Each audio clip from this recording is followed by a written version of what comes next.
Imagina un Dios cuyo nacimiento está envuelto en el misterio, cuyos ritos fueron tan impactantes que intentaron borrarlos de la historia. Un Dios cuyas huellas se encuentran en tablillas de arcilla de la antigüedad, mucho antes de la aparición del alfabeto. Su nombre es Dionisio.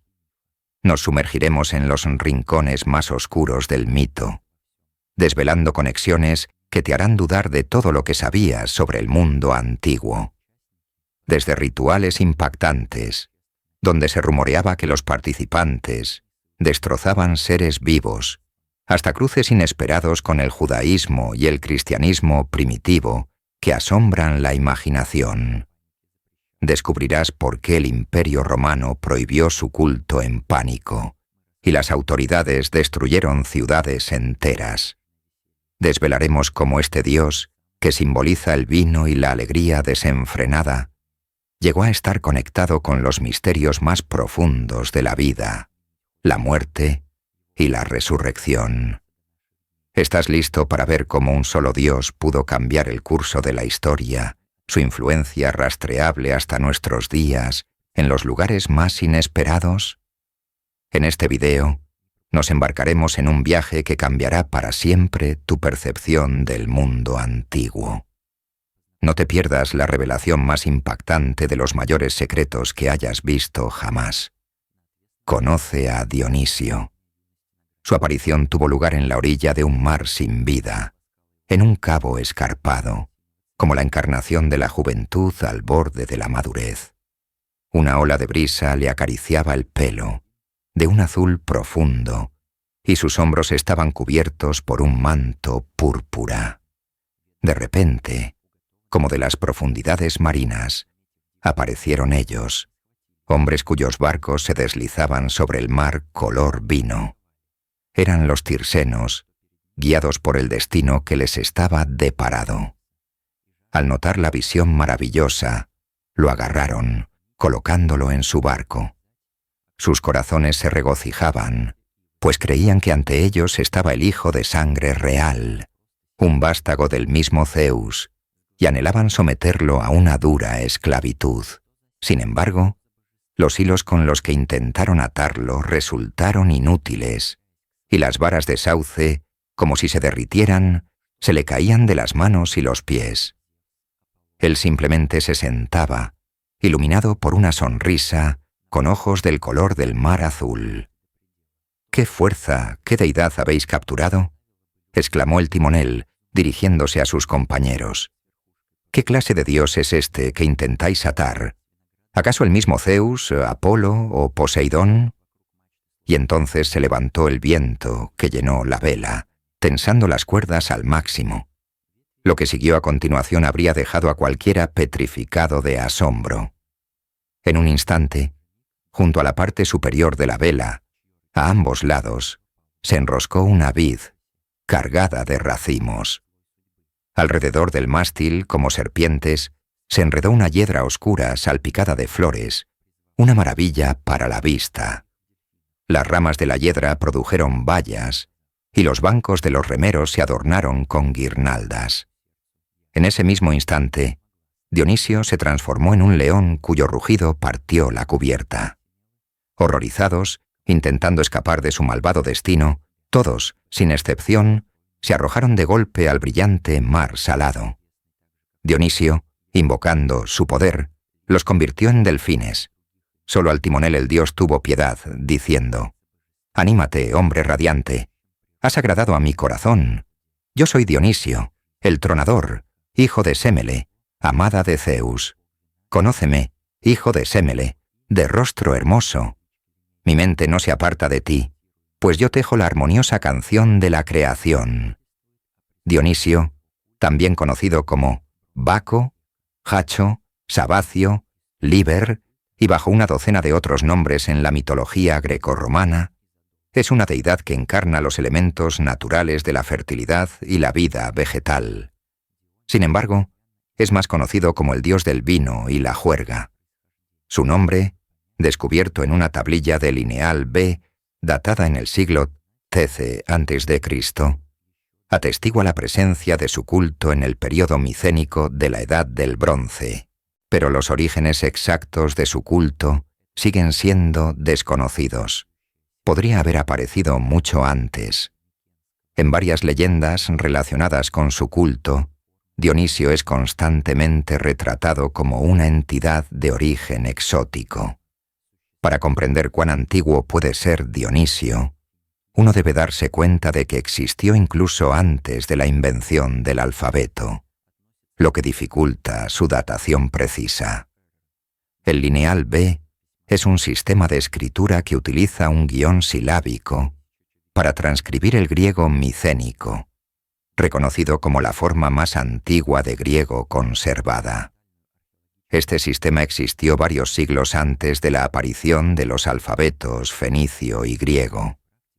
Las primeras muestras de inscripciones micénicas se remontan aproximadamente al año 1500 a.C., pero el uso del lineal B cesó con el final de la Edad del Bronce, alrededor del 1200 a.C.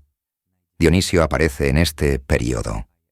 John L. Kasky reveló un hallazgo arqueológico monumental en el santuario de Santa Irene en Kea, ilustrando prácticas religiosas persistentes que se remontan al siglo XIII a.C.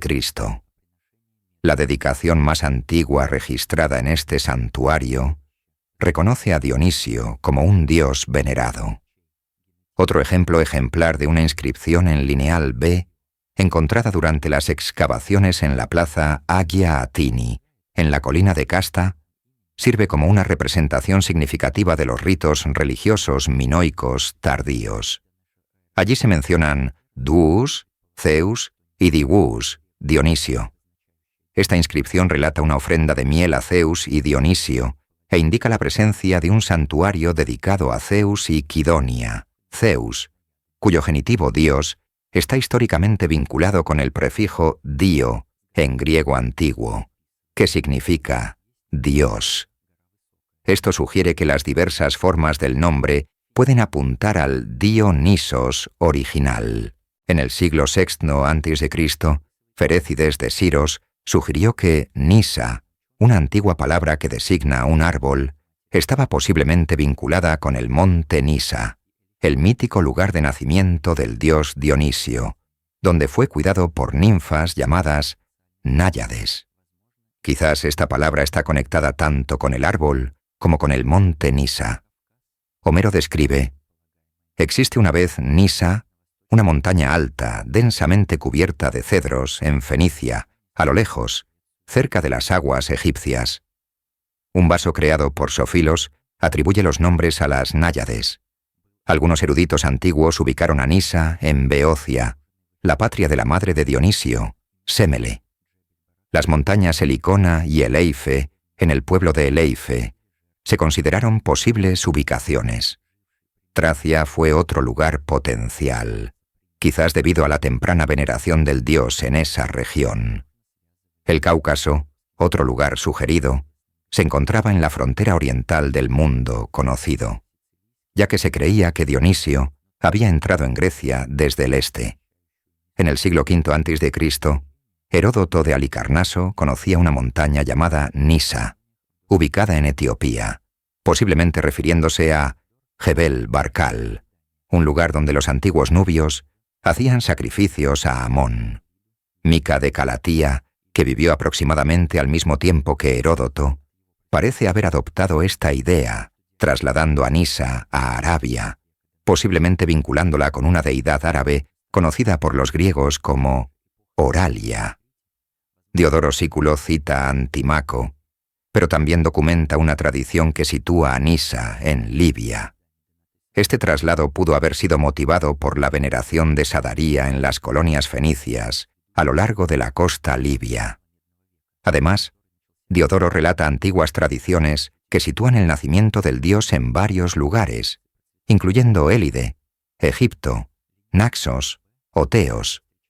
Independientemente de su origen, esto significa que Dionisio no puede datarse antes del siglo X a.C., pero quizás sea incluso más antiguo, posiblemente incluso de la Edad del Cobre, Naos en Creta, Es quizás la ciudad más antigua del mundo, con evidencia arqueológica que se remonta al 7000 a.C., en la Edad de Piedra tardía.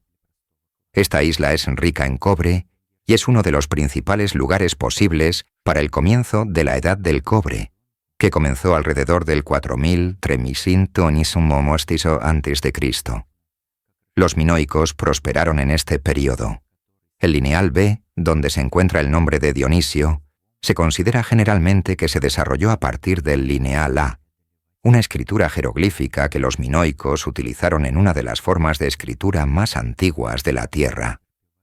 En la Creta minoica, especialmente en Naos, el nombre Panteo, un término de la mitología dionisíaca posterior que significa sufrimiento, se daba a menudo a los hombres.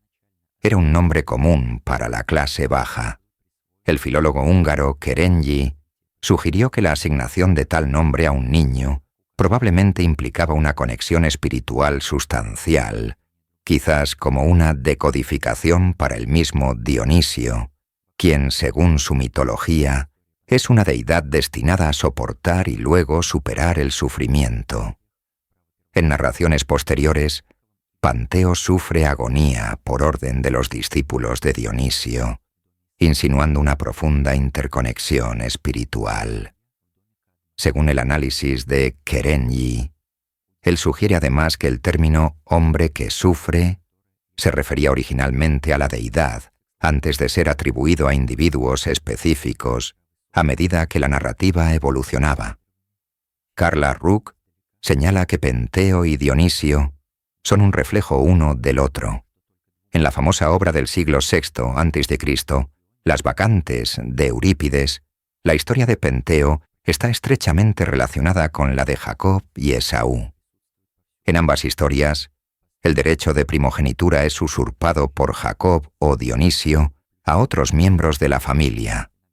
Jacob y Esaú son ambos hijos en la casa de Isaac, mientras que Dionisio y Penteo son ambos hijos en la casa de Cadmo.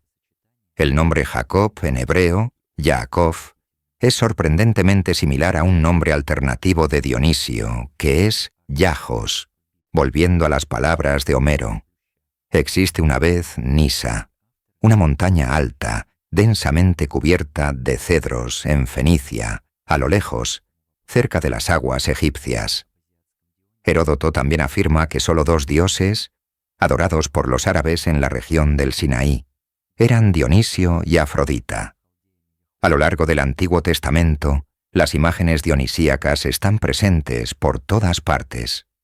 El templo construido por Salomón se describe con vides de oro entrelazadas con hiedra, con racimos de uvas de oro, y querubines con forma de cabra adornaban el santo de los santos.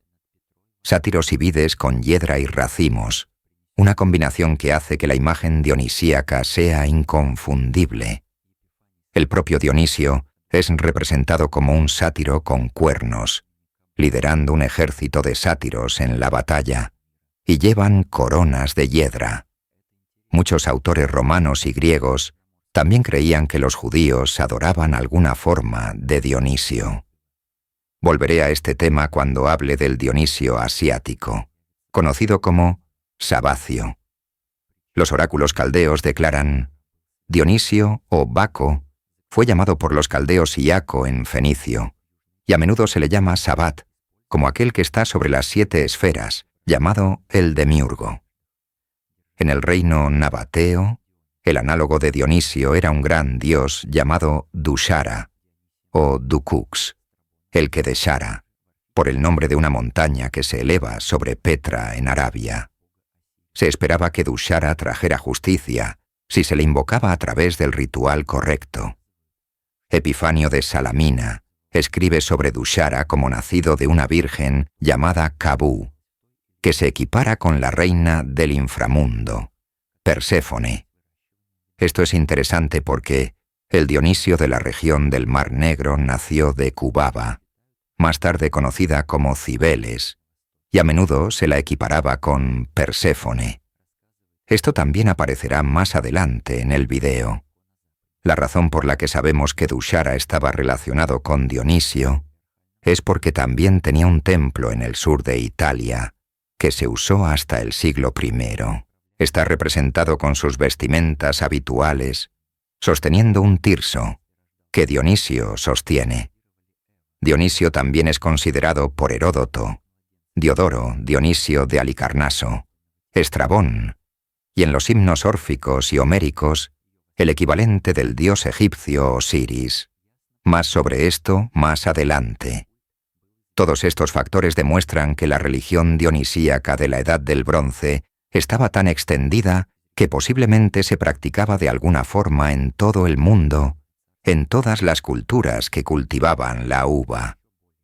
Algunos autores antiguos, como Nono, creen que incluso fue venerado en tierras más allá de la India al este. Pado de Rodas cuenta la historia de un grupo de bacantes que vivían lejos al oeste, en una isla del Océano Atlántico, que vivían en una sociedad matriarcal y adoraban solo a Dionisio. Según sus leyendas, enviaban vírgenes al continente una vez al año para quedar embarazadas. Si nacía un niño, cantaban Eboé y lo destrozaban, comiéndolo como al infante Dionisio, destrozado y comido por los titanes. Si nacía una niña, la criaban como una bacante. La evidencia muestra claramente que el culto dionisíaco era conocido en todo el mundo antiguo.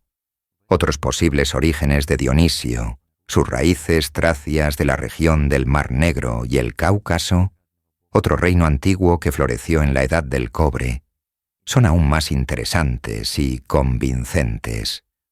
Los hallazgos actuales indican que el cultivo original de la uva ocurrió en el Cáucaso meridional, ahora Georgia, alrededor del 6000 a.C., y luego, en el quinto milenio a.C., fue llevado a los sumerios en el actual sur de Irak. Además, fueron los comerciantes fenicios quienes transportaron las vides originales de estas regiones a su tierra, el Líbano moderno, contribuyendo al desarrollo y la producción de vino.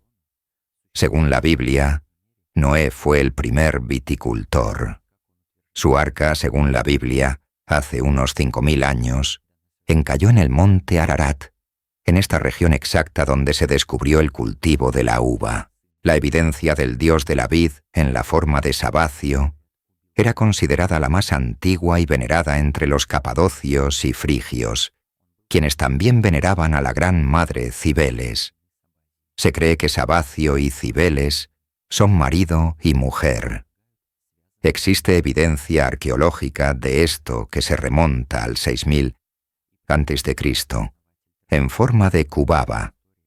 Hablaré de esto más adelante en el video, pero el hecho de que el cultivo de la vid y el vino se descubriera en esta región le da mucha más plausibilidad a la posibilidad de que el dios de la vid también fuera venerado por primera vez aquí.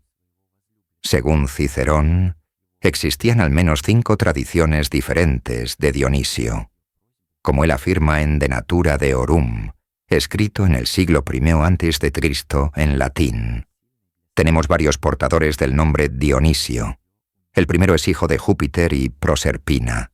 El segundo, de quien se dice que mató a Nisa, es hijo del Nilo. El tercero es hijo de Cabala. Se dice que fue rey sobre Asia, y en su honor se instituyeron las Sabacias. El cuarto es hijo de Júpiter y la Luna, y con él, se cree, están relacionados los ritos órficos. El quinto es el vástago de Nus y Toni y el supuesto fundador de los tracios. La historia común de Dionisio es que es vástago de Zeus y Sémele, hija de Cadmo, rey de Tebas. Hera, la consorte de Zeus, impulsada por la envidia, manipuló a la Sémele embarazada para que probara la naturaleza divina de su amante, obligándole a revelar su verdadera esencia. Zeus, complaciendo su petición, manifestó su verdadera forma, pero su inmensa fuerza resultó ser demasiado para la mortal Sémele, lo que provocó su aniquilación por los rayos. Sin embargo, Zeus logró salvar a su hijo, encerrándolo en su muslo hasta que maduró, lo que hizo que Dionisio naciera 2 veces. Posteriormente, Dionisio fue confiado al cuidado de las bacantes, también conocidas como Ménades, consideradas ficticias, bajo la dirección de la deidad Hermes. Sin embargo, su título de nacido 2 veces también tiene un significado más profundo. Hay otras leyendas de Dionisio que se dice que preceden a esta historia. En los cultos mistéricos de la antigua Grecia, transmitidos a través de fragmentos de himnos órficos guardados en secreto, su verdadero origen es Zagreus, un niño divino de Perséfone y Zeus, que fue elegido rey del universo después de Cronos y Zeus. Aunque inmediatamente después del nacimiento, el infante Zagreus Dionisio fue destrozado, hervido y comido por los malvados titanes. Su corazón fue salvado por Atenea, y Dionisio fue resucitado por Zeus a través de Sémele. Zeus fulminó a los titanes con un rayo, y fueron consumidos por el fuego. De sus cenizas surgieron los primeros humanos, que así poseían tanto la naturaleza malvada de los titanes como la naturaleza divina de los dioses. La historia central del orfismo gira en torno al sufrimiento y la muerte de Dionisio, a manos de los titanes y su posterior resurrección. Esta narrativa en el pensamiento órfico enfatiza la doble esencia de los humanos, un aspecto corporal derivado de los titanes y una esencia divina o alma de Dionisio. Para liberarse del mundo material, vinculado a los titanes, era necesario ser iniciado en los ritos dionisíacos y experimentar la teleté, una purificación ceremonial que implicaba revivir el sufrimiento y la muerte del dios. Los órficos creían que después de la muerte coexistirían eternamente con Orfeo y otras figuras legendarias en los campos elíseos, un reino en el Hades gobernado por Saturno. Por el contrario, pensaban que aquellos que no estaban iniciados se enfrentarían a ciclos interminables de reencarnación. Orfeo fue el sumo sacerdote de Dionisio, y se le atribuyen varios himnos a Dionisio y Sabacio. Se dice que Orfeo dio a sus discípulos una sabiduría secreta que podían llevar al Hades después de la muerte, lo que les permitiría escapar de los ciclos de reencarnación y muerte. He aquí un himno a la memoria. Cuando estés a punto de morir, irás a los amplios salones del Hades. Hay una fuente a la derecha, y junto a ella hay un brillante ciprés. Allí las almas descendentes de los muertos se refrescan. No te acerques a esa fuente de ninguna manera. Más allá, encontrarás agua refrescante que fluye del lago de la memoria, pero hay guardianes cerca. Te preguntarán con mente aguda qué buscas en esa niebla sombría del Hades. Di: soy un hijo de la tierra y del cielo estrellado, Gea y Urano, y tengo sed y me muero. Pero dame rápidamente agua refrescante del lago de la memoria. Y entonces dirán al rey del inframundo, Plutón, y entonces se te dará de beber del lago de la memoria, y te irás por el camino sagrado que viajan otros gloriosos iniciados de Baco. Así, el iniciado órfico, siguiendo estas instrucciones, podría entrar en los cielos y salvarse. El enfoque de los órficos en la piedad y la salvación de la muerte influyó mucho en las teologías pitagóricas, platónicas y judeocristianas posteriores que le siguieron. En Tebas, Dionisio fue desafiado por su primo Penteo, quien fue destrozado por las bacantes cuando intentó espiar sus actividades. Los atenienses fueron castigados con impotencia por la irreverencia hacia el culto del dios, a pesar de la resistencia de sus maridos. Las mujeres se apresuraban a las colinas, vestidas con pieles de cervatillo y coronas de hiedra, cantando el grito ritual Eboe. Formaban hermandades sagradas, blandiendo tirsos, bastones de hinojo atados con vides y coronados con piñas. Bailaban a la luz de las antorchas al ritmo de los aulos, una doble flauta y los tambores de mano. Inspiradas por el dios, se creía que las bacantes poseían poder de culto y la capacidad de encantar serpientes, nutrir animales, y también una fuerza sobrenatural que les permitía destrozar víctimas vivas antes de un festín ritual.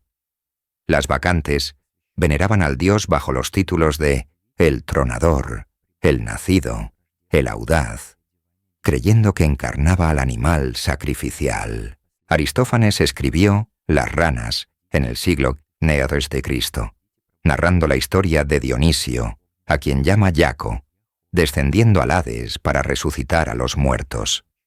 La trama se desarrolla con Dionisio, disfrazado de Heracles, junto a su sirviente Jantias, montando un asno para visitar a Heracles. El atuendo de Dionisio sorprende cómicamente a Heracles. Dionisio pregunta sobre el camino al inframundo para traer de vuelta al poeta Eurípides a Atenas y sobre las posibles dificultades que podrían encontrar. Habiendo recibido la guía de Heracles, el dúo se pone en camino. Dionisio es transportado a través del lago por Caronte, mientras que Jantias, siendo un esclavo, tiene que rodearlo. Las ranas les cantan una serenata durante su viaje, al principio irritando y luego divirtiendo a Dionisio, quien participa en sus melodías de júbilo. Brequequequex, coax, coax. Dionisio se involucra en una disputa humorística con las ranas. Dionisio y Jantias se encuentran con la criatura Empusa, aterrorizando a Dionisio. Pronto, un coro de iniciados canta himnos a Yaco, Deméter y Perséfone. La llegada es recibida con hostilidad debido al disfraz de Dionisio como Heracles. La confusión en sus identidades y las interacciones posteriores inyectan elementos cómicos en la obra. Venid, despertad del sueño, encended las antorchas de fuego. Oh Yaco, la estrella matutina que brilla en la noche. El prado arde intensamente. Las montañas, por su edad, en tristeza, rodillas viejas dobladas de alegría. Levantad vuestras antorchas brillantes, oh mariscal, toda vuestra impecable estirpe. Llevadnos adelante, llevad el hermoso coro juvenil. En el interior se desata un conflicto entre Esquilo y Eurípides por la supremacía poética, con Dionisio como árbitro.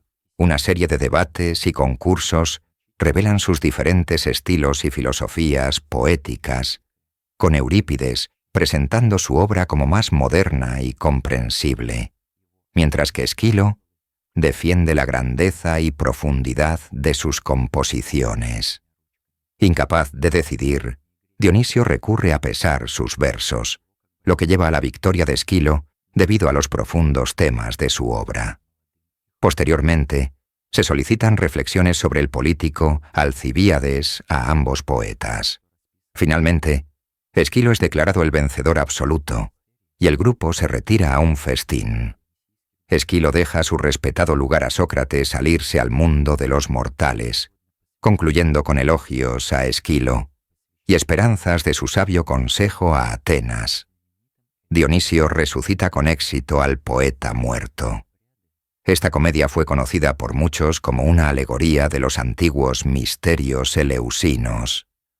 Estos misterios eran practicados por los hierofantes, quienes realizaban ceremonias secretas de iniciación.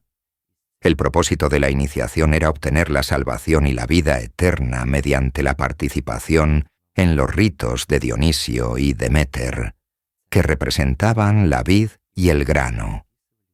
Había una sagrada Eucaristía.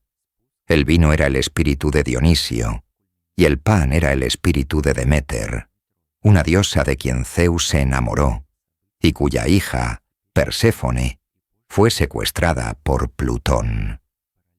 En los himnos secretos, los devotos de Dionisio eran considerados entre los seres que simbolizaban la fertilidad, incluyendo a los sátiros y Selene.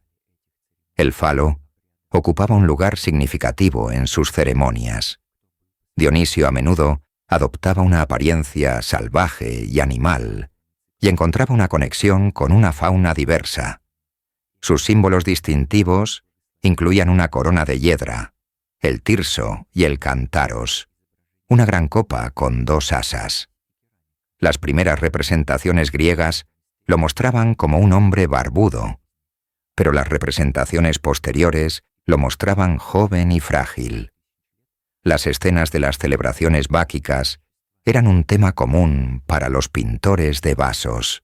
Los misterios eleusinos fueron los más famosos entre las prácticas espirituales dionisíacas a lo largo de la historia mundial. Anualmente, los iniciados se reunían para rituales dedicados a Deméter y Perséfone en el famoso santuario eleusino en la antigua Grecia.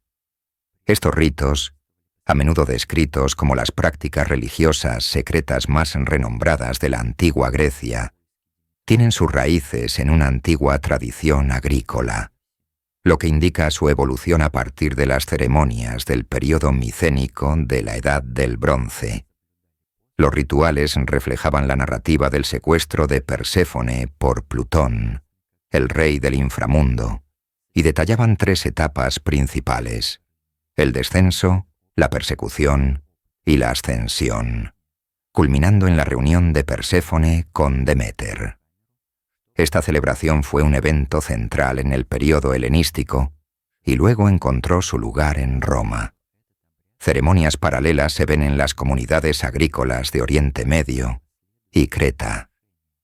A lo largo de la historia, los detalles específicos de estas ceremonias, ritos y doctrinas fueron celosamente guardados para aquellos que estaban iniciados. El renacimiento de Perséfone simbolizaba el ciclo interminable de la vida, transmitido de generación en generación, y creían en recibir bendiciones en el más allá. Abundan las representaciones artísticas de los misterios, como pinturas y cerámicas, dado que los misterios mostraban visiones del más allá, y su atractivo duradero y la continuación de las prácticas durante 2000 años se deben a las sustancias psicoactivas. El nombre de la ciudad de Eleusis parece tener un origen no griego, y posiblemente se correlaciona con los campos elíseos y la deidad Elefso. Las ceremonias se realizaban anualmente. Los misterios menores se celebraban en primavera, y aquellos que habían pasado una purificación preliminar participaban en los misterios mayores en septiembre. Los devotos viajaban por el camino sagrado de Atenas a Eleusis, invocando a Core, la doncella, y recreando la búsqueda de Deméter de su hija secuestrada. Al llegar a Eleusis, los participantes se detenían en el mismo pozo donde Deméter había descansado una vez, observaban un ayuno y luego consumían una bebida hecha de cebada y menta, conocida como ciceón. Este brebaje contenía el hongo alucinógeno cornezuelo, lo que intensificaba la experiencia mística general. Después de la ingestión, los participantes se dirigían al telesterión, una cámara subterránea, para presenciar una ceremonia confidencial. Se cree ampliamente que este rito recreaba simbólicamente la muerte y posterior resurrección de Dionisio, donde los espectadores quizás desempeñaban un papel. Los iniciados debían morir simbólicamente bebiendo el ciceón y renacer a través de Dios, quien tomaba su cuerpo y los hacía santos. Había una Eucaristía, seguida de una danza orgiástica. Luego se exhibía el falo de Dionisio. Los iniciados tomaban el falo de un cofre y repetían estas palabras: ayune, bebí la copa, recibí del cofre. Habiendo hecho esto, lo puse en la cesta, y de la cesta en el cofre. Esto continuaba hasta el amanecer. Después de esto, había bautismos, nacimientos sagrados. Los iniciados informaron sentirse transformados al ver el amanecer y ya no temer a la muerte. Lo que ocurría en el telesterión sigue envuelto en el misterio, pero tenemos fragmentos de evidencia de cuán poderosos eran los rituales. En particular, muchas figuras influyentes y luminarias del mundo antiguo fueron iniciadas en los misterios. Platón, Sócrates, Olimpia, Alejandro Magno, Julio César, Cleopatra, Augusto, Marco Aurelio, solo por nombrar algunos. Nicolás de Damasco escribe sobre brahmanes de la India que viajaron por toda Grecia para ser iniciados. A estas cuentas se puede agregar el relato de Nicolás Masino. Este escritor afirma que en Antioquía, cerca de Dafne, se encontró con embajadores de la India enviados a Augusto César. De la carta se desprendía que se mencionaban varios brahmanes, pero solo sobrevivieron 3, a quienes él vio. El resto perecieron, principalmente debido a la duración del viaje. Los brahmanes trajeron regalos, una estatua de Hermes sin brazos, incienso, aceites, tigres, serpientes grandes, una serpiente de 10 codos de largo, una tortuga de río de 3 codos de largo y una perdiz más grande que un buitre. Estaban acompañados por un brahmán llamado Zaris. Por alguna razón, después de ser iniciado en los misterios eleusinos, deseó morir porque quería demostrar esto para beneficio de Augusto y los atenienses. Por lo tanto, fue iniciado en los misterios de Dionisio y Deméter, que se celebraron fuera de temporada, según ellos, debido a Augusto, quien también era un iniciado. Y Zaris luego se arrojó vivo al fuego y murió. Su tumba tenía la siguiente inscripción: Zarimán es un indio de Baruch, que se hizo famoso según la costumbre de su país. Aquí yace Dionisio. Dionisio poseía la capacidad de inducir inspiración y éxtasis. Su culto tenía un profundo significado en las esferas del arte y la literatura. En Atenas, las representaciones teatrales de tragedia y comedia eran una parte integral de 2 festivales dionisíacos, las Dionisias y las Grandes Dionisias. Además, Dionisio recibía homenaje a través de la poesía lírica conocida como ditirambos. Sin embargo, en las narraciones romanas, su carácter a menudo se distorsionaba, reduciéndolo a la alegre figura de Baco, un personaje predilecto de las fiestas. Las bacanales fueron prohibidas oficialmente en Italia en el 186 a.C. Un evento importante tuvo lugar en la historia de la República Romana. Un grupo de esclavos fugitivos y plebeyos encabezaron una revuelta en las tierras salvajes del norte de Roma, liderados por mujeres. Se cree que Paculla Ania lideró los misterios de Dionisio, conocidos como las orgías sagradas, a partir de aproximadamente el 188 a.C. Livio describe las bacanales como una ceremonia exclusiva para mujeres, que se realizaba durante el día solo 3 veces al año. Sin embargo, Paculla Ania cambió estas ceremonias a la noche, aumentó su frecuencia a 5 veces al mes y las hizo accesibles a todos los sexos y estratos sociales. También hizo del consumo de vino, junto con actos de violencia y encuentros íntimos obligatorios, una parte central del proceso de iniciación. Los más vulnerables, incluidos los estratos sociales más bajos, los esclavos, las mujeres, los homosexuales, los jóvenes y aquellos considerados moralmente débiles, se consideraban los más afectados, pero incluso los hombres de clase alta no estaban exentos. Livio informa que los hombres se vestían como mujeres y las mujeres como hombres, y se fomentaban las relaciones entre personas del mismo sexo. Una exparticipante y cortesana, Hispala Fecenia, a pesar del temor a las represalias del culto, reveló sus actividades al aturdido Senado romano.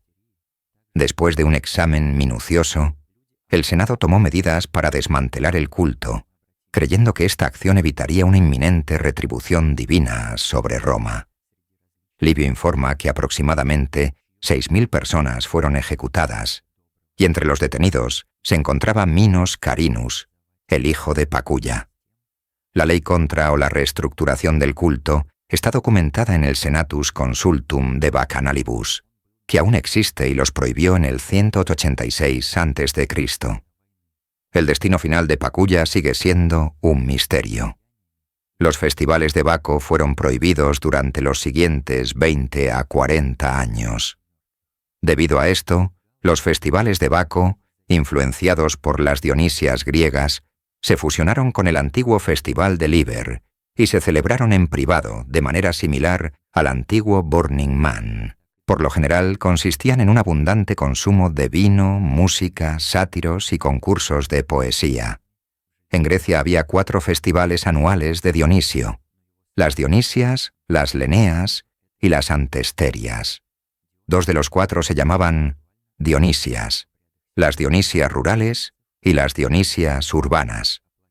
Al igual que las Bachanalia, se celebraban en diferentes momentos del año, con las representaciones teatrales de tragedias dramáticas como eventos centrales.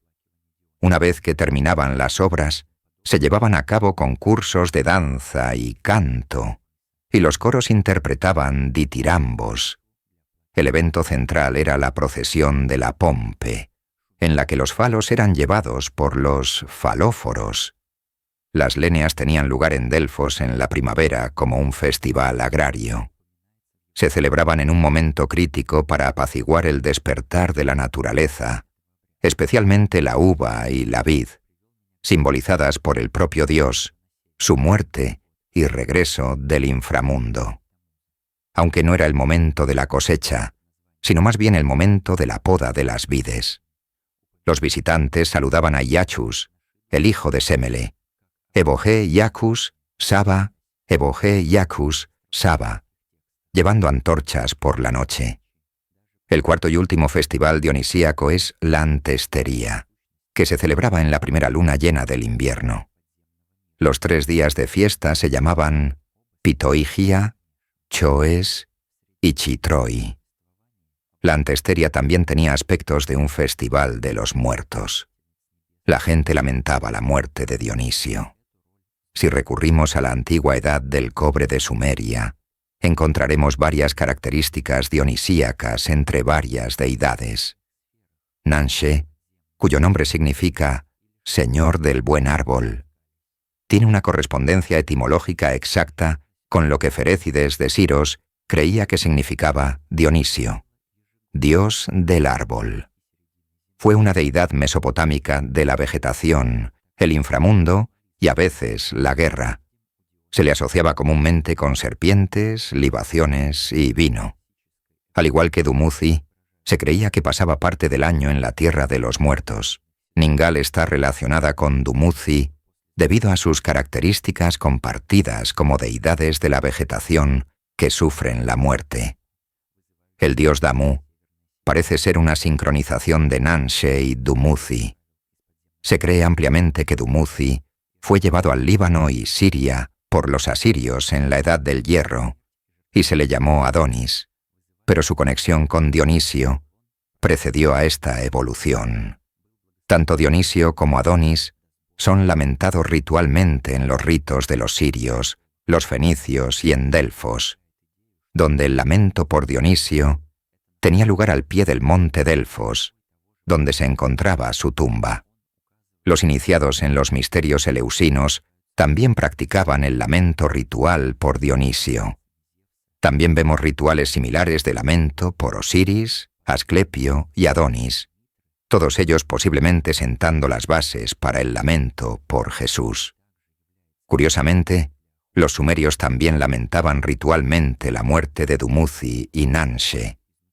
Dumuzi es lamentado por Inanna, y el ritual del lamento por Dumuzi se menciona en la Biblia hebrea por Ezequiel, lo que indica la amplia popularidad de esta práctica.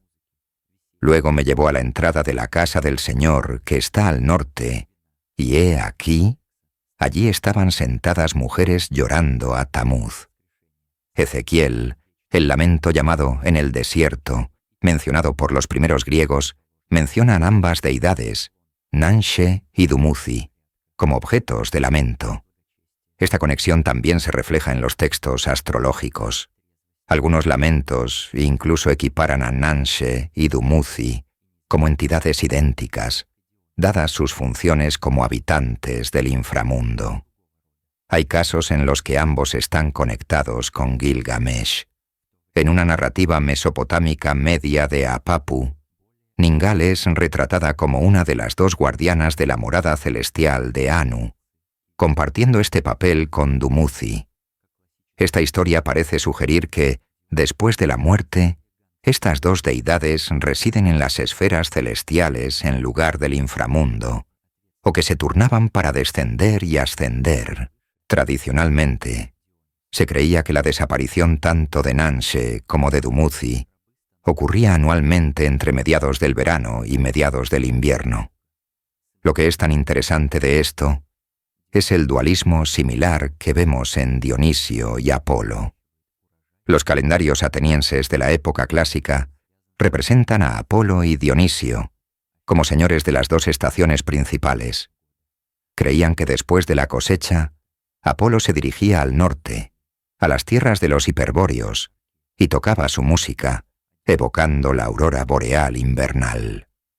Durante este tiempo, Dionisio gobernaba desde el inframundo y traía alegría y regocijo a la época invernal.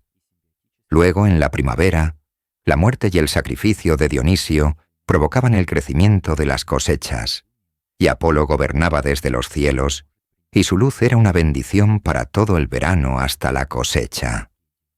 El filólogo de Harvard Carl A. Rook propone la idea de que los dioses Dionisio y Apolo son en realidad dos espíritus de un mismo personaje divino. Señala que nunca se los representa juntos, pero como ambos son príncipes de Zeus e intermediarios entre Dios y los hombres, similar a la naturaleza dual de Mitra, considerado catártico y solar, quien también es un intermediario para Ahura Mazda y Zoroastro, Dionisio es la liberación del alma desde dentro, getónico.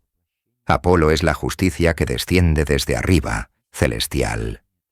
Lo que tenemos en Dionisio es un dios de inspiración, libertad, igualdad, las artes, la música, la alegría, la humedad, la metamorfosis, el crecimiento de la vegetación, el vino, el éxtasis, el sexo, la pasión, el instinto, las emociones, la muerte, la resurrección, la salvación, la vida eterna. Dionisio es catártico y oscuro, en un sentido completamente opuesto. Apolo es un dios de la luz, el cielo, el orden, la racionalidad, la piedad, la justicia, la jerarquía, la calma, la sobriedad, la lógica, la pureza y, sobre todo, la profecía y el destino inmutable, pero, al igual que Dionisio, también un dios de las artes y la música, aunque de un tipo diferente. La música de Apolo, como una orquesta clásica, mientras que la música de Dionisio, el ditirambo, es más abstracta y poética, el canto que acompaña los bailes y la juerga. La música de Apolo, como una orquesta clásica, mientras que Dionisio es más bien rap de gánsteres o dubstep. Apolo es la encarnación de la responsabilidad individual. Se te da tu destino desde arriba, la jerarquía. Dionisio es la encarnación de la responsabilidad colectiva. Los esclavos se vuelven libres a través de la inspiración, la igualdad. Ambos dioses son hijos de Zeus.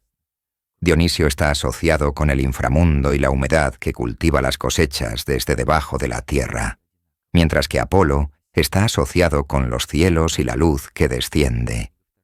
Los calendarios atenienses marcaban la mitad del año con Apolo, el señor de la luz, que trae luz, los 6 meses secos, soleados y más calurosos, y Dionisio estaba marcado como el señor de la cosecha, las estaciones frías, húmedas y oscuras.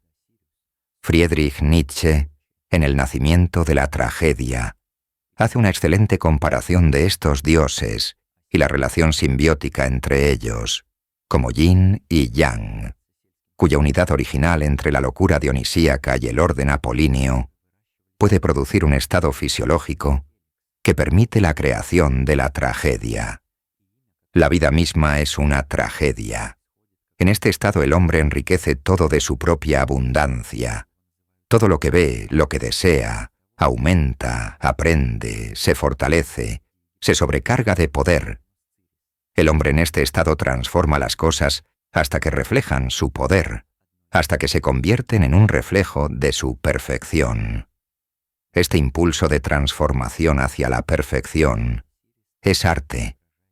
Nietzsche creía que las obras de Píndaro, Esquilo y Sófocles encarnaban la cúspide de la expresión artística y la verdadera encarnación de la tragedia. Nietzsche desafía el excesivo racionalismo socrático, argumentando que la introducción de la ética y la razón desplaza la esencia de la tragedia, en particular, el delicado equilibrio entre los elementos dionisíacos y apolíneos.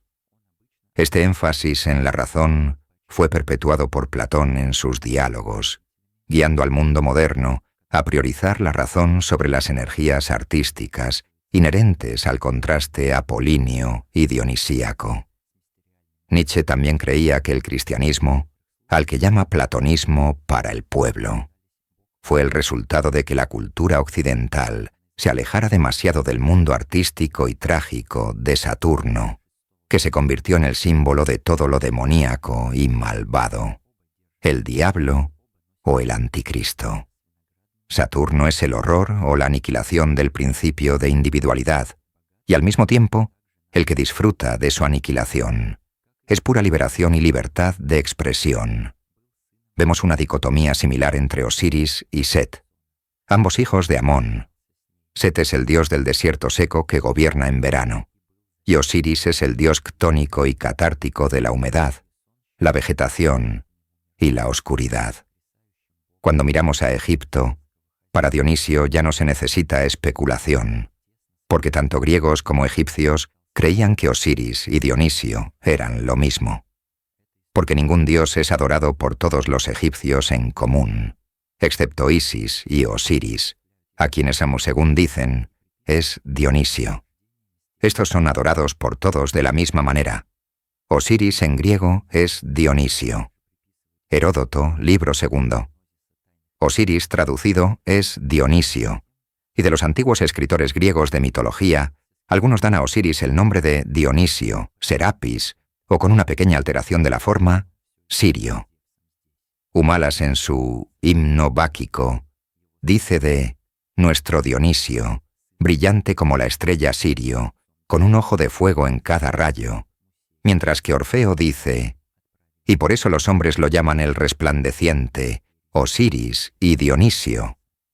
Se dice que Osiris también se interesó en la agricultura e inventó el cultivo de esas frutas que crecían en Nisa, una ciudad de Arabia feliz, cerca de Egipto, siendo hijo de Zeus, y el nombre que lleva entre los griegos deriva tanto de su padre como del lugar de su nacimiento, ya que se le llama Dionisio. Además, los griegos dedican la hiedra a Dionisio, y entre los egipcios se le llama Cenos Ciri, que significa la planta de Osiris, porque Osiris y Dionisio son lo mismo.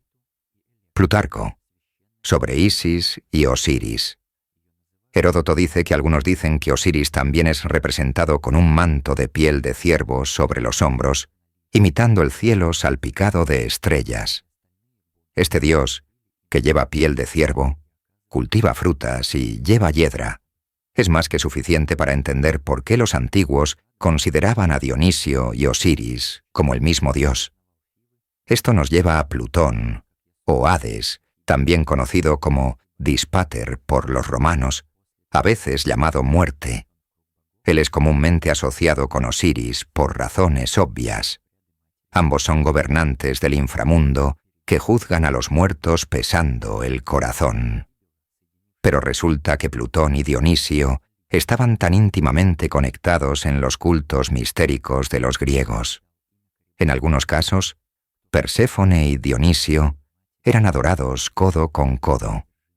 Cuando observamos representaciones de Plutón y Dionisio uno al lado del otro en varios vasos del siglo VI a.C., aproximadamente podemos ver que son idénticos. Ambos sostienen el tirso. Ambos llevan diademas de hiedra con vides y racimos. Plutón, que significa riqueza, también es llamado el niño divino. Al igual que Zagreus, el infante Dionisio era hijo de Deméter, quien quedó embarazada de Jasón, quien se unió a ella en un campo arado 3 veces en otoño, y luego fue fulminado y asesinado por Zeus con su rayo. Jasón era considerado otro dios de la fertilidad y la agricultura que moría y resucitaba, y su hijo Plutón estaba estrechamente asociado con el Hades, e incluso considerado en algunos casos como el mismo. Esta historia nos lleva al corazón mismo de los antiguos misterios. Los misterios frigios identifican a Jasón con Adonis y le atribuyen el hallazgo de los misterios y la cohabitación con la Gran Madre. Los misterios frigios también atribuyen a Jasón el haber traído la gnosis de los misterios secretos a la isla desde Creta. Luego, según los tracios, se unió a Cibeles y no a Deméter, y tuvieron un hijo, Coribante, y no Plutón. Jasón todavía es asesinado por Zeus aquí, y no se dirige a Frigia. Su hijo, Coribante, junto con Orfeo, hijo de Apolo y sumo sacerdote de Dionisio, y el hijo de Orfeo, Museo, y los 3 fueron a Frigia y encontraron los misterios frigios de la Gran Madre y Adonis. Aquí Coribante da su nombre a los iniciados, llamados Coribantes, y es aquí donde encontramos a Dionisio, llamado Sabacio, venerado junto a Cibeles, la Gran Madre. Diodoro en su biblioteca escribe sobre esto. Este matrimonio de Cadmo y Armonía fue el primero para el cual, se dice, los dioses organizaron un banquete de bodas, y Deméter, enamorada de Jasón, le dio los frutos del maíz. Hermes le dio la lira, Atenea el famoso collar y la vestimenta y la flauta, y Electra las sagradas ceremonias de la Gran Madre de los dioses. La llaman junto con los símbolos y los tímpanos y los instrumentos de su ritual, y Apolo tocó la lira, y las musas sus flautas, y el resto de los dioses les hablaron palabras justas y les prestaron su ayuda para celebrar el matrimonio. Después de esto se dice, Cadmo, de acuerdo con la profecía que recibió, fundó Tebas en Beocia, mientras que Jasón se casó con Cibeles y engendró a Coribante. Después de que Jasón fue trasladado al círculo de los dioses, Cibeles y Coribante llevaron a Asia los sagrados ritos de la madre de los dioses, y se trasladaron con ellos a Frigia. Luego Cibeles, unida con el primer Olimpo, engendró a Ali, y llamó a la diosa Cibeles por su propio nombre, y Coribante dio el nombre de Coribantes a todos aquellos que, en la celebración de los ritos de su madre, actuaban como personas poseídas por Dionisio, y se casó con Febe, hija de Cois. De manera similar, también transmitió la flauta de Frigia a Lesbos, y la lira, que Hermes le dio, y que más tarde Aquiles tomó para sí cuando capturó esa ciudad. Muchos sostienen que los dioses adorados en Frigia, así como los Coribantes y los Coribantes, son los mismos que los Coribantes y los Dáctilos Ideos, así como los Cabiros. Pero de los Cabiros no pueden decir quiénes son. Estrabón también dice en el libro 10, estos Coribantes de Ida son los divinos Dionisios, que son ministros de los dioses, transmitiendo los ritos secretos de Dionisio. Y también se les llama sátiros, Sileno, Baco y Tío. Dice que todos ellos están inspirados por Dionisio, y se les llama báquicos. Estos Coribantes son bailarines que se encuentran en un éxtasis frenético, inspirados por el dios Dionisio. Los frigios los llaman dáctilos ideos, y se consideran los dedos de la mano derecha de Sabacio, Dionisio, ya que él puede inspirarlos a moverse, y ellos cumplen su voluntad. Diodoro también dice que Coribante fue el padre de Ida, una diosa cuya montaña sagrada Ida lleva el nombre de la madre de Museos, el primer rey de Creta, de quien descendieron los minoicos. Por cierto, sobre el monte Ida, Tácito escribe que los judíos eran refugiados de Creta, llamados así por esta montaña. Se dice que los judíos fueron originalmente expulsados de la isla de Creta, quienes se establecieron en las partes más lejanas de Libia durante el derrocamiento y la expulsión de Saturno por Júpiter. El argumento para esto es el nombre. Hay una montaña famosa en Creta llamada Ida, y de ahí sus habitantes se llamaban Ideos, lo que más tarde se alargó a la forma bárbara Judea. Los misterios tracios y frigios son considerados los más antiguos por los griegos, y al frente de ellos está Orfeo, el bardo tracio. Los frigios y los tracios están separados por el estrecho del Bósforo, que es la frontera de Europa y Asia, el lugar donde se encuentran el este y el oeste. Los misterios de tracios y frigios son muy similares, pero los nombres de las deidades pueden diferir. Por ejemplo, la gran madre de los tracios es Cile, aludiendo a la divinidad de la madre de Dionisio, Sémele. El hijo de Cile es Zalmoxis. Zalmoxis es claramente el mismo dios al que los frigios llaman Sabacio.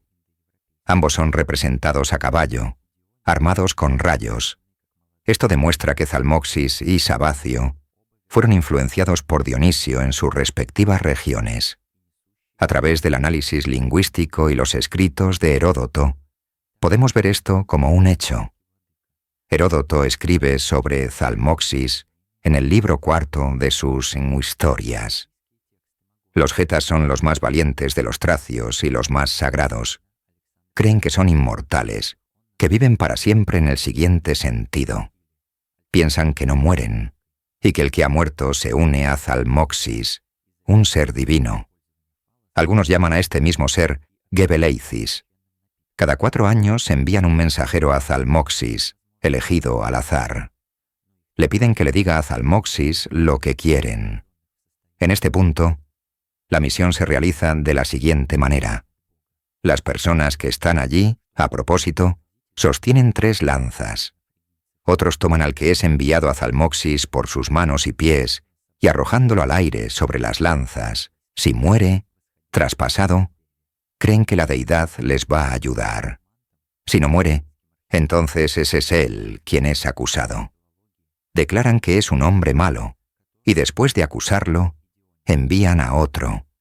El mensajero recibe la petición mientras aún está vivo. El mismo tracio, en otras ocasiones, cuando truena y relampaguea, dispara flechas al cielo y amenaza a la deidad, porque creen que no hay otro dios aparte de su propio Zalmoxis. Zalmoxis, o Saloi, como lo llama Aristóteles, tiene conexiones etimológicas con Dionisio a través del nombre Cile o Sémele, que significa tierra en tracio o dardanio, una conexión clara con Dionisio. Y lo que es aún más interesante, Heródoto nos da el segundo nombre de Zalmoxis, Gebeleicis. Esto se descompone en 2 palabras, Gea y Zeus, mostrando conexiones con Sabacio y la gran madre Tracia Cibeles. Una vez Heródoto nos dice que Gebeleicis también fue llamado Sabacio por los godos de Jordanes, y equiparó a este dios con Cronos y Saturno. Manase de Patras identificó a Zalmoxis con Cronos, lo que hace que esta conexión sea aún más fuerte, ya que ambos son reyes del inframundo y jueces de los muertos que otorgan la agricultura y la igualdad a pobres y ricos. De hecho, Dionisio, aunque nieto de Saturno según Nono, posee el mismo espíritu. Esto lleva nuestro viaje al norte germánico. Zalmoxis sobrevive en el norte pagano durante siglos. En el siglo XIII, Zalmoxis evolucionó a Yalius y también a la diosa de la tierra Gile, ahora llamada Gili, ambos venerados por los paganos godos que vivían en el extremo norte, hasta Lituania. Esta sería la última huella superviviente de la antigua religión de Dionisio de la Edad del Bronce. Yalius, el padre de Perún, casado con su madre Gile, una deidad asociada con los robles, las tormentas y los rayos, como Zeus, muestra que muchos de estos antiguos elementos todavía están presentes en la Europa medieval. El germánico se relaciona con los panteones wiccas a través de la lingüística. Ambos se remontan al protoindoeuropeo. el dios Shiva y Dionisio, son representados como jóvenes, hermosos, afeminados, ambos montados en animales y vistiendo pieles de animales y llevando un bastón o vara mágica. Shiva, al igual que Dionisio, también es conocido como un señor catártico, asociado con los corazones, la embriaguez y la alegría.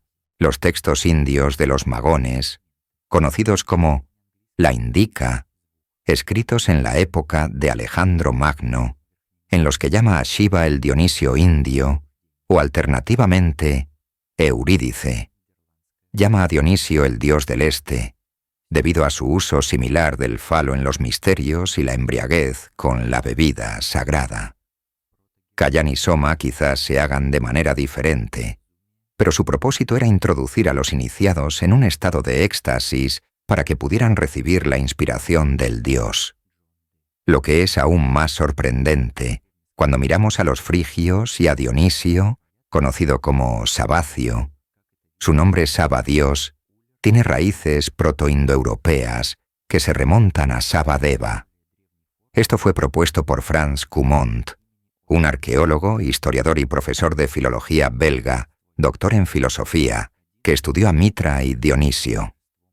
Él dice que Saba proviene del protoindoeuropeo Sueachunachodandi y que el nombre de Shiva también comparte la misma raíz. Shiva, estos dos se pueden ubicar, Shiva Deya o Saba Dios, y sabemos que los arios védicos vivían entre la región del Mar Negro y el Cáucaso, donde se adora a Cibeles. Una vez más, todo esto demuestra cuán antigua y extendida es la religión dionisíaca. Mohenjo-Daro, en 350-2000 a.C. La arqueología muestra un proto-Shiva como un dios cornudo, descrito como el señor de los animales y las plantas.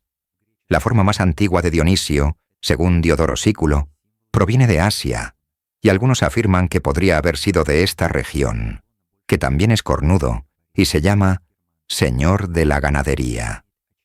Diodoro dice: algunos escritores de mitos, sin embargo, relatan que existió un segundo Dionisio, mucho antes que el primero que mencionamos.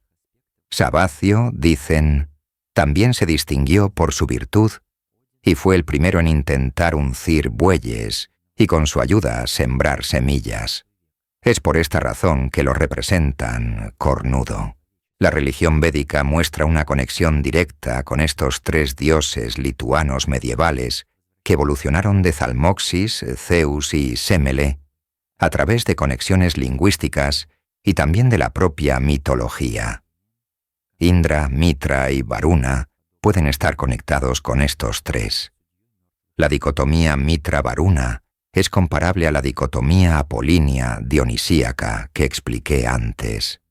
Pero según el filólogo John Davis, el dios nórdico Odín también tiene una conexión con esta dualidad de opuestos.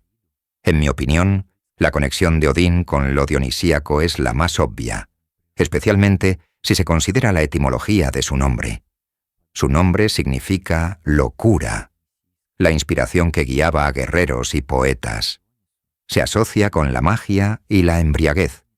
Equivalentes germánicos adicionales derivados de Wodath incluyen el gótico poseído, el nórdico antiguo ODR, furioso, loco, el inglés antiguo wod, loco, frenético, y el holandés woed, rabioso, salvaje, loco, acompañados de versiones sustantivas como el nórdico antiguo ODR, mente, sentido, canción, poesía, elementos más dionisíacos, el inglés antiguo wod, sonido, ruido, voz, canción, o el alto alemán antiguo wot, excitación extática, agitación violenta, y el neerlandés medio woet, furia, locura, todos derivados de la misma raíz que el adjetivo original.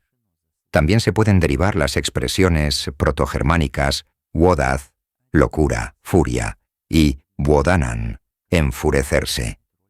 El filólogo John D.F.R. sugirió que los dioses nórdicos antiguos Odín y Ul probablemente estuvieron originalmente relacionados, como se ve en la forma doble de Uller, Ul y Odín, Ode-IR. Wodath es una forma más antigua del origen fundamental del nombre de Odín. Vanir, él propuso además que la deidad de la furia, Odr, Odín, se emparejó con la deidad de la magnífica esplendor, Ul, Ulin, similar a la diferenciación védica entre Varuna y Mitra. Este dualismo entre Varuna y Mitra, como comparé anteriormente con Apolo y Dionisio, es relevante para Odín. De hecho, yo diría que Odín es una sincronización casi perfecta entre Dionisio y Apolo. Como Apolo, Odín se asocia con la profecía, el destino, la justicia y el orden. Hugin y Munin son un par de cuervos que vuelan por todo el mundo, Midgard, y traen información y mensajes al dios Odín y de él. En las leyendas griegas, los cuervos son mensajeros de Apolo y símbolos de la profecía de Apolo. Heródoto dice que Apolo es más venerado por los hiperbóreos, los germánicos, y Odín también tiene un lado dionisíaco obvio. Es un dios de la locura que da inspiración. Y como mencioné, la conexión con Saturno y Dionisio. Odín tiene aún más aspectos saturninos en su carácter. Al igual que Saturno, Odín es el padre de todos, quien gobierna desde el inframundo, quien dio al mundo una edad de oro antes de ser sacrificado por Zeus en beneficio de la humanidad, y juega un papel central en los mitos de la creación y destrucción del mundo. El regreso de Saturno marca el final de una era y el comienzo de una nueva. Odín cumple todos estos puntos. Es el padre de todos, asociado con la creación, el fin del mundo, y su muerte, como Saturno, lo convierte en el juez de los muertos de los dioses. Julio César escribe que afirman descender de Dispater, el dios subterráneo romano, que en realidad era Terren. La conexión con Dispater nos remonta a Dionisio, Osiris y Hades, así como al Dispater celta, que también tiene una naturaleza dual con rasgos ctónicos y celestiales, similar al dualismo apolíneo y dionisíaco. Antes de volver a Dionisio, debo considerar la identificación común de Odín con Mercurio, que en mi opinión es una mala equivalencia 1 a 1 que mucha gente hace. Julio César también escribió: entre los dioses, ante todo, veneran a Mercurio, refiriéndose a las tribus germánicas al este de la Galia. Tácito, 5 siglos después, en su Agrícola, menciona al dios Odín como Mercurio, Thor como Hércules, Tiu como Marte, e Isis, Freya, y el antiguo día romano para el miércoles en ese momento era el día de Mercurio. Por lo tanto, cuando las tierras germánicas se romanizaron más, transformaron este día en el miércoles, o el día de Odín. Esto no carece de mérito, aunque Tácito tenía buenas razones para ello. Odín es un mensajero, similar a Mercurio, quien también cumple el papel de psicopompo, transportando a los muertos de ida y vuelta al inframundo. Lo vemos en el Thoth egipcio, similar a Mercurio y Thoth. Odín también es el dios que dio a la humanidad las runas, o el alfabeto rúnico, y en los mitos griegos y egipcios es Hermes, Mercurio o Thoth quienes dan a la humanidad alfabetos jeroglíficos. Se puede argumentar que Odín tiene rasgos de Saturno, Mercurio, Apolo y Dionisio, y posiblemente fue influenciado por ellos, ya que Odín aparece mucho más tarde en la historia. Algunos piensan que la imagen de Odín, montado a caballo con una lanza, flanqueado por 2 pájaros, se compara con antiguas representaciones de dioses dardanios y germánicos que también tienen representaciones similares y usan esto para argumentar que Odín debe ser mucho más antiguo. Sin embargo, en mi opinión, esto simplemente nos lleva de vuelta a Dionisio a través de las representaciones del Zalmoxis tracio y el Sabacio frigio. Vemos claramente que Zalmoxis y Sabacio también son representados con jinetes a caballo, con lanzas, flanqueados por pájaros. En mi opinión, es más obvio que Vanis, o locura, es un título que evolucionó a un nombre, derivado de Sabacio de los frigios y tracios. El símbolo de Sabacio era el águila, Pero, ¿de dónde vino exactamente Sabacio? ¿Cuán antiguo es Sabacio? Incluso las primeras menciones por fuentes griegas en los siglos V, pues Cico a.C., se referían a Sabacio como un dios de origen tracio o frigio, y se le reconocía como profundamente antiguo incluso en esos tiempos. En Atenas, su santuario estaba particularmente asociado con los misterios órficos y eleusinos, donde se llevaban a cabo ritos de iniciación nocturnos, y los iniciados pasaban por la purificación mediante la aplicación de barro y la embriaguez. La participación incluía una bebida sagrada, que era un vino psicodélico mezclado con cornezuelo, llamado ciceón. Esto se conoce como etneogénicos, del griego etnos y génesis, que significa lleno de Dios o lleno de Dios. El adjetivo enteos se traduce al español como lleno de Dios, inspirado, y es la raíz de la palabra española entusiasmo. La correlación entre Sabacio y Dionisio, constantemente señalada en documentos helenísticos, es innegable. En los himnos órficos se lo celebra como intercambiable con Dionisio. Sin embargo, inscripciones de Frigia lo conectan con Zeus, y en el norte de África, donde su culto está documentado desde el siglo IV a.C., podría haber sido percibido como una deidad celestial, lo que llevó a su eventual asociación con el dios semítico Yahweh. Ambos tenían los títulos griegos Theosipos, Dios Altísimo, o el Elión. Para volver a los oráculos caldeos, Dionisio, o Baco, fue llamado por los caldeos Yaho en fenicio, y a menudo se le llama Saba, como aquel que está sobre las 7 esferas, llamado el Demiurgo. Cabe señalar que la escritura griega de 3 letras de Yahweh, Ia-O, es exactamente como se escribe el Dios del Antiguo Testamento, la Septuaginta, y a menudo se le menciona en los papiros mágicos griegos como el Dios más elevado.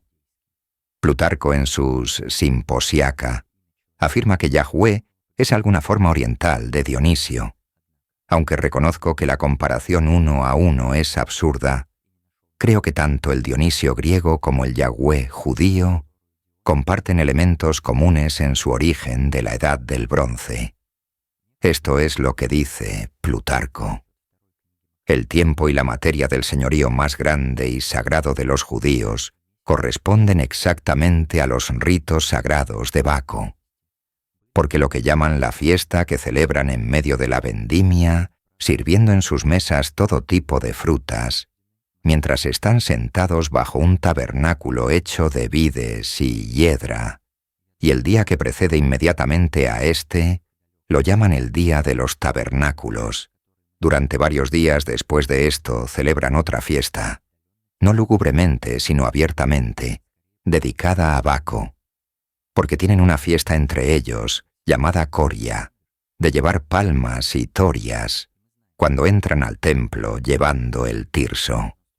Lo que hacen dentro no lo sé, pero es muy probable que realicen los ritos de Baco.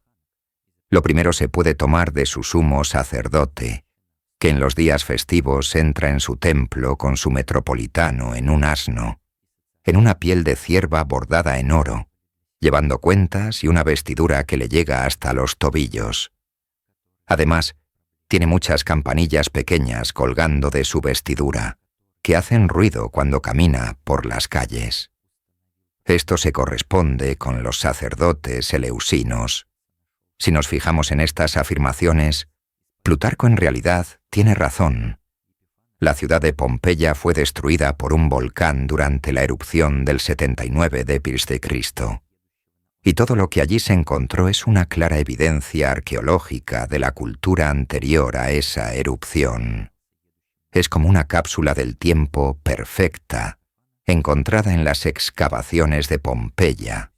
Es una pintura de un hierofante eleusino, el sumo sacerdote de Dionisio y Deméter, y está representado de manera idéntica a como dice Plutarco, lo que también es idéntico a un sacerdote levita, descrito en la Biblia en Éxodo 28. Ahora bien, El sumo sacerdote tiene un efod y un quitón especiales que van a una sola persona, pero otros levitas deben usar lo que se describe casi idénticamente a los hierofantes eleusinos: vestiduras blancas, doradas y azules, y mantos púrpuras.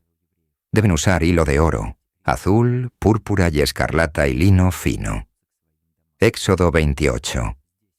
Harás el efod de tela azul, con una abertura para la cabeza en el centro. Alrededor de esta abertura habrá un borde tejido, como un collar, para que no se rasgue. Harás granadas de hilo azul, púrpura y escarlata alrededor del dobladillo del efod, con campanillas de oro entre ellas.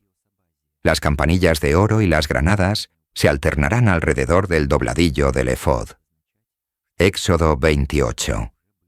Es muy posible que tanto los levitas como los hierofantes transmitan una tradición común de las vestiduras estándar del sumo sacerdote de una antigua tradición, a la que pertenecen tanto las báquicas como las judaicas. Mencioné antes que Pompeyo el Grande tenía una moneda hecha en conmemoración de la conquista de Judea, en la que estaba inscrito Baco judío. Algunos creen que este es el nombre de la persona que Pompeyo derrotó. Tácito, sin embargo, dice que Pompeyo entró en el Santo de los Santos y no encontró nada más que una diadema de hiedra dorada, que Dionisio es conocido por llevar en sus leyendas.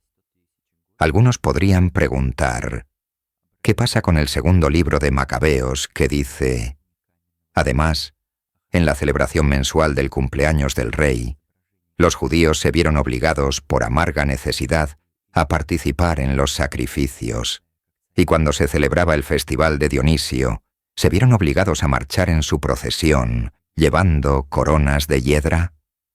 Creo que el Dionisio griego está tan lejos de cualquier elemento dionisíaco que encontramos en el judaísmo, que ya no son ni remotamente la misma deidad, y para mí esto es más bien una cuestión política.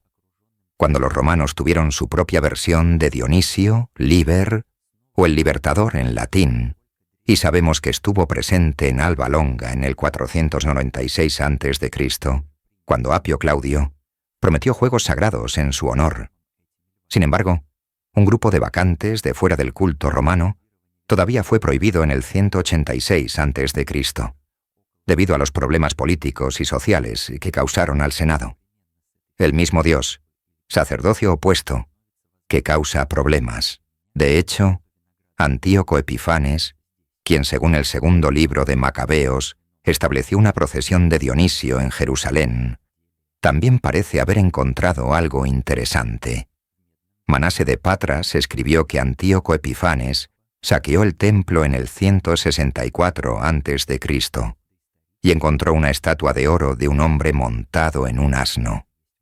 Esta imagen recordaría inmediatamente a cualquiera en ese momento la imagen de Dionisio, que a menudo era representado montado en un asno, y en la obra Las ranas de Aristófanes, él viaja a Atenas en un asno antes de descender al inframundo. Vallius Maximus Smith escribió sobre un evento que ocurrió en Roma con respecto a los judíos expulsados de la ciudad.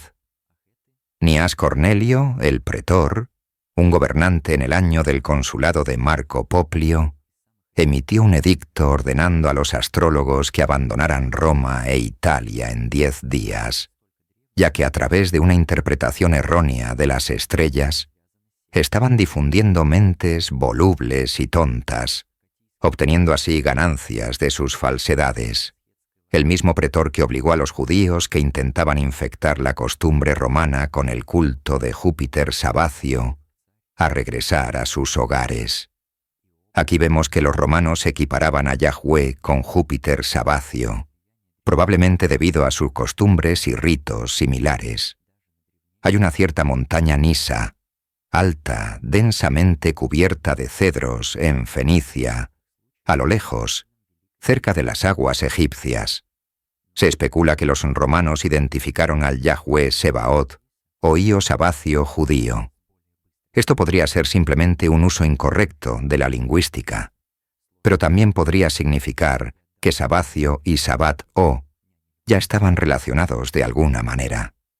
Sabacio en Tracia y Dacia, así como entre los cimerios, tenía una multitud de nombres locales, incluyendo Aios, Peneos, Arelos, Balde, Ainos, Elites, Mitros o Helenos y Tastas.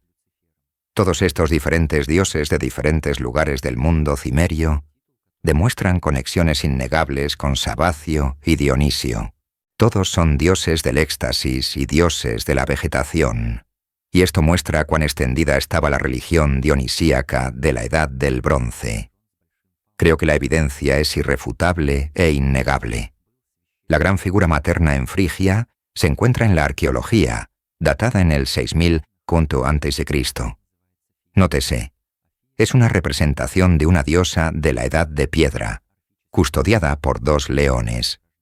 La misma representación de Cibeles aparece en la posterior era griega y romana, también sentada como una reina, flanqueada por 2 leones, y tenemos incluso una forma de transición de esta diosa en la Edad del Bronce. Es conocida por los hititas como Kubaba, a quien consideraban la más antigua y sagrada. Los hititas también la representan con Sabacio, aunque su nombre en ese momento podría haber sido diferente, pero sigue siendo un dios del éxtasis, rodeado de bacantes danzantes y llevando coronas de hiedra, ilustrando una vez más cuán antigua era esta religión. Los frigios conservaron esta imagen, y fue adoptada posteriormente por la República Romana en la misma imagen, flanqueada por estos leones. Dado el hecho de que el cultivo de la vid fue descubierto en esta remota región del mundo, alrededor del 6000 a.C., simultáneamente con esta figura de Kubaba o Cibeles, se vuelve posible y probable para mí que el dios de la vid también haya nacido aquí. Se cree ampliamente que el cultivo de la vid y la elaboración del vino fueron importados de Anatolia por los sumerios en la Edad del Cobre. Una legendaria reina llamada Kubaba aparece en la lista de reyes sumerios durante su época mitológica prehistórica. También tiene un nieto llamado Ur-Zababa. También hemos encontrado que esta dinastía veneraba al dios Zababa, un antiguo dios iraní que precedió a Nergal, a quien Nergal reemplazó en el panteón como el planeta Saturno. Los nombres Kubaba y Zababa, uno de ellos, Kubaba, es idéntico a la Kubaba hitita, y el otro es cercano a Sabacio, pero podrías pensar, bueno, estos son iraníes, y los hititas son una rama de los proto-indoeuropeos. En realidad, estos 2 nombres son algunos de los casos más raros de nombres sumerios que no son semíticos. Kubaba y Zababa son tan antiguos que preceden a los acadios semíticos y están conectados con las lenguas del norte. De hecho, la forma catea del logograma para Zababa coincide con el logograma hitita para Sulen Keita, un dios que fue venerado en la Edad del Bronce junto a Cibeles como rey y reina de Hatti, y ambos están junto a los leones. Una vez más, vemos las influencias religiosas de las formas más antiguas de la Cibeles, Anatolia y Sabacio, incluso en la civilización sumeria más antigua.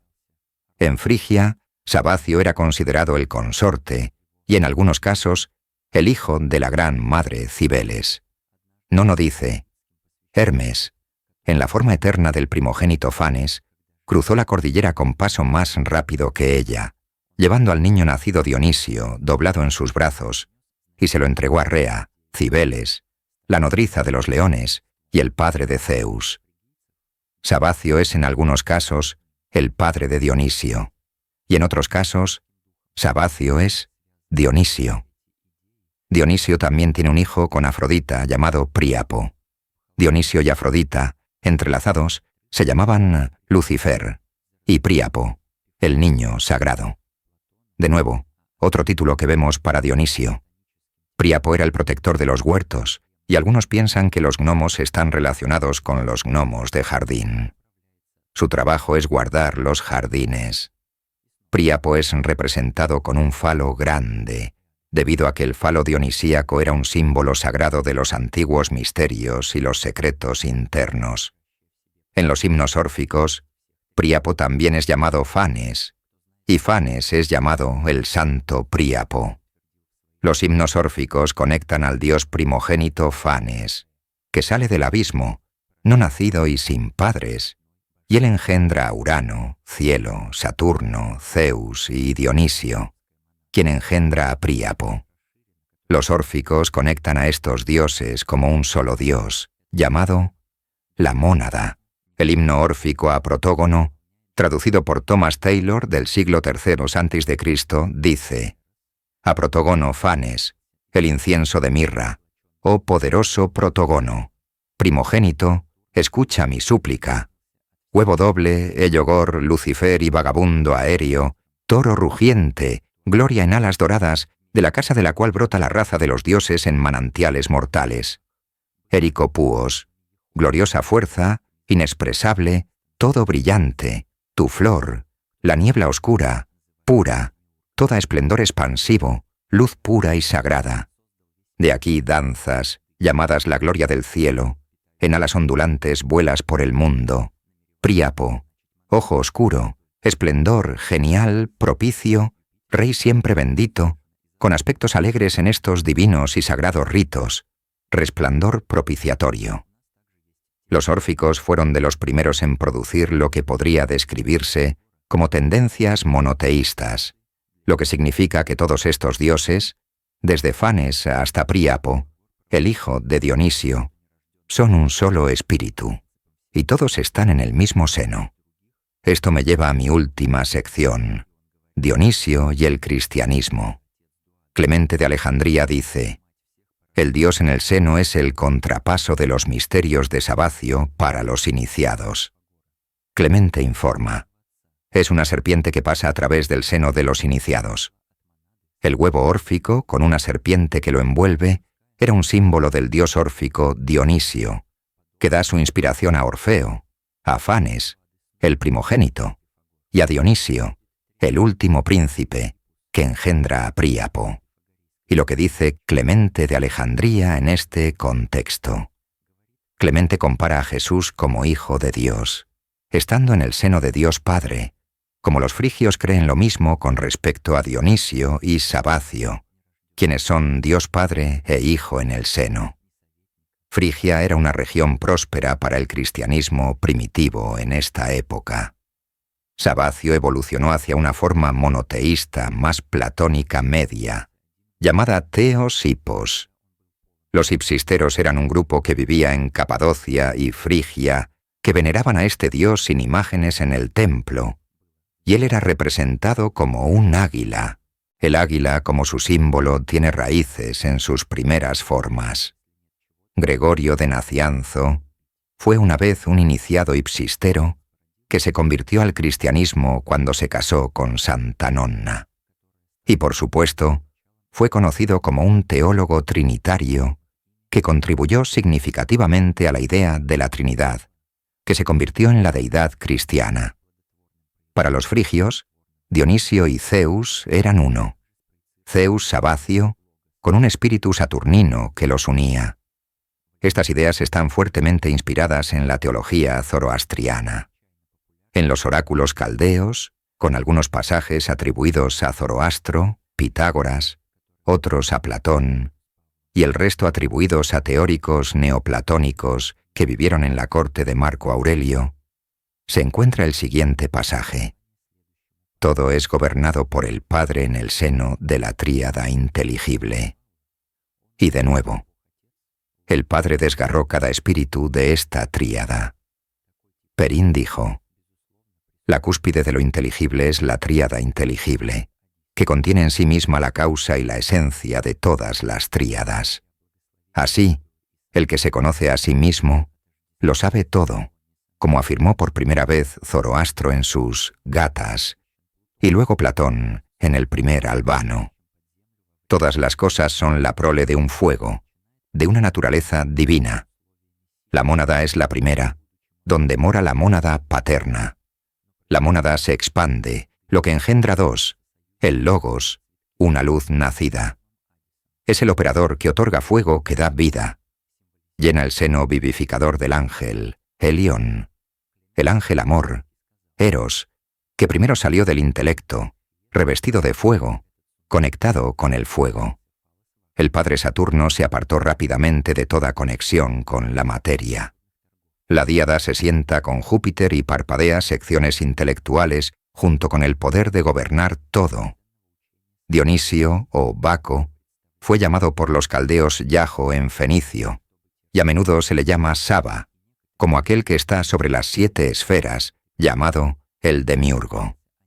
La tríada, el Demiurgo, creó todo el mundo a partir del fuego, el agua, la tierra y todo el aire nutritivo, lo que los pitagóricos pretendían designar como la mónada, la díada y la tríada, conectadas con Saturno, Júpiter y lo que se mezcla de ambos, unido inseparablemente. Dionisio. También tenemos textos de los primeros cristianos en el período precanónico, que citan a Pitágoras y utilizan conceptos similares para Jesús y Dios Padre. Ahora bien, Pitágoras proclamó que la mónada no nacida era el principio del universo y el padre de la díada y de otros, y de todos los demás números, y dice que la mónada es el padre de la díada, y la díada es la madre de todas las cosas engendradas y la portadora de lo engendrado. Zaratustra, también maestro de Pitágoras, llama al Padre único, pero a 2 madres, porque la díada provino de la mónada, según Pitágoras, y la mónada es primero masculina, pero la díada es femenina, y la segunda como Adán y Eva. De la díada, de nuevo, como dice Pitágoras, proviene la tríada. Hipólito, aferrándose firmemente a la doctrina pitagórica del principio y recordando lo que otros dicen, dice que él es uno, sin esposa, sin mujer, y no necesita nada al principio. Nada fue engendrado, pero el Padre era uno, no nacido, sin tener ni lugar, ni tiempo, ni consejero, ni nada más que pudiera ser entendido como una esencia por cualquier lenguaje figurado.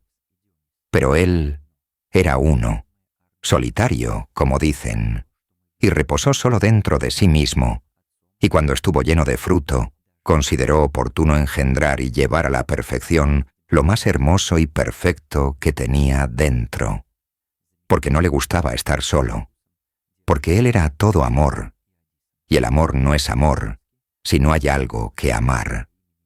Entonces el Padre mismo engendró siendo uno, la mente, verdaderamente, es la díada, que se convirtió en señora y principio y madre de todos los eones, contados por ellos como existentes dentro del pleroma.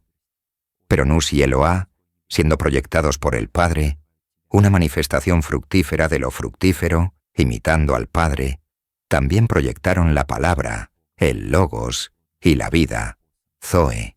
Valentín, que vivió del 100 al 180, fue un teólogo cristiano extremadamente popular que alguna vez fue seguidor de Febe, una mujer que viajó por el mundo con Pablo.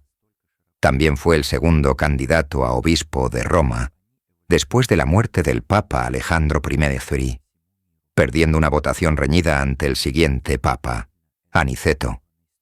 A solo 2 discípulos de Pablo, enseñó que Dios Padre, el Logos y Zoe, eran una trinidad. Este tipo de teología, ciertamente, está presente entre los adoradores frigios de Sabacio.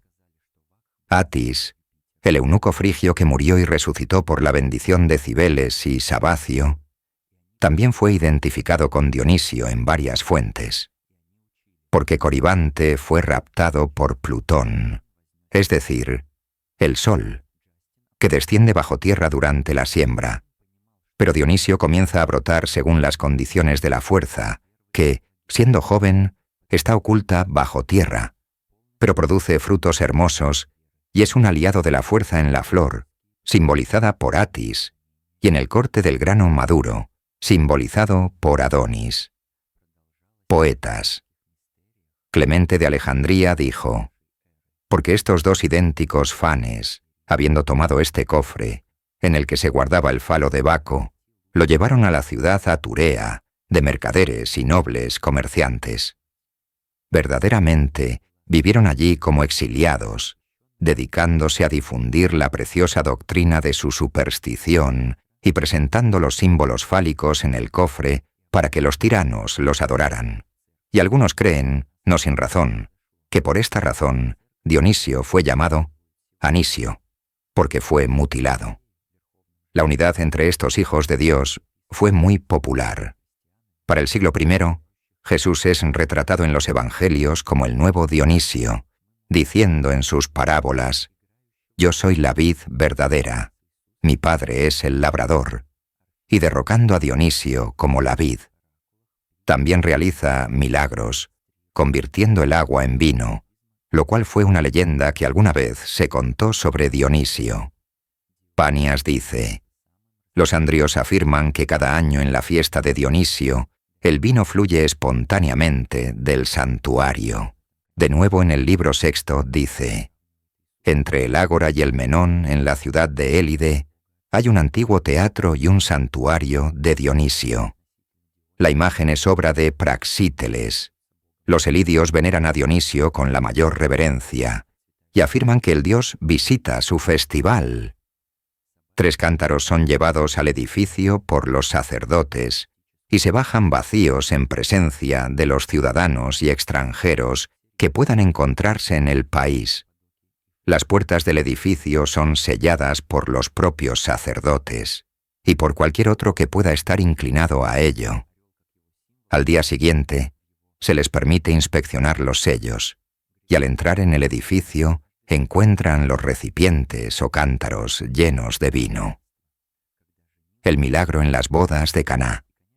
Jesús, al convertir el agua en vino, habría llamado inmediatamente la atención de cualquiera que estuviera familiarizado con el culto dionisíaco.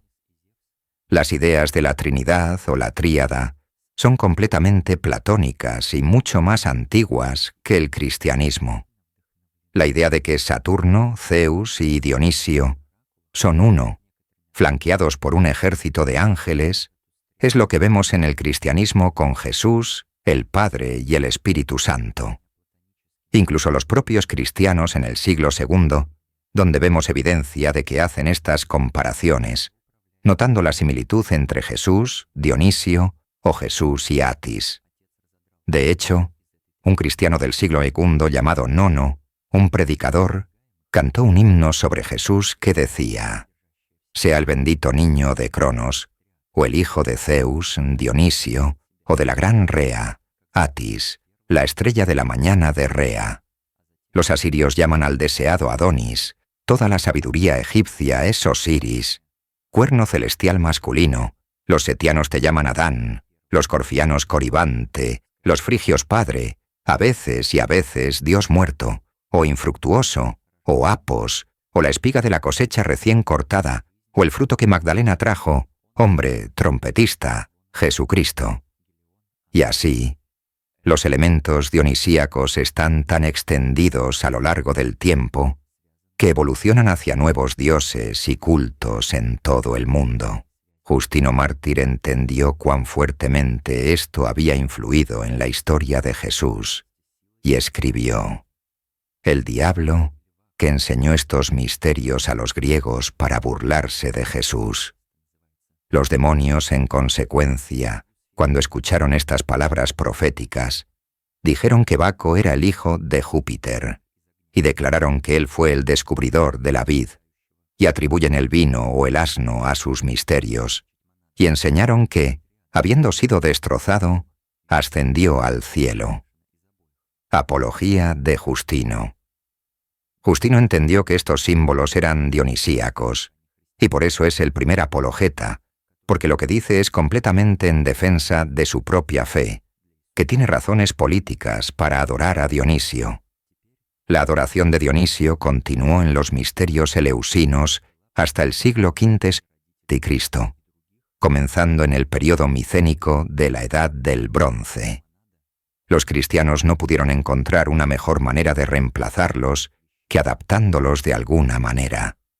Se creó una leyenda sobre un iniciado de los misterios llamado Demetrio, a quien Deméter se le apareció en un sueño y le dijo que adorara a Jesús y convirtiera los misterios eleusinos en una iglesia, lo que de hecho sucedió, y esa iglesia aún existe hoy. Sobre Orfeo, el sumo sacerdote de Dionisio, también hay muchas leyendas escritas por los cristianos, convirtiéndolo en un santo, y en las catacumbas cristianas más antiguas podemos ver a Orfeo tocando su lira junto a Jesús y María.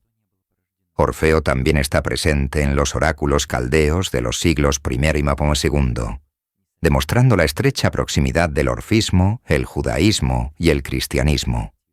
Y por estas razones, Dionisio es el dios más extendido de la historia.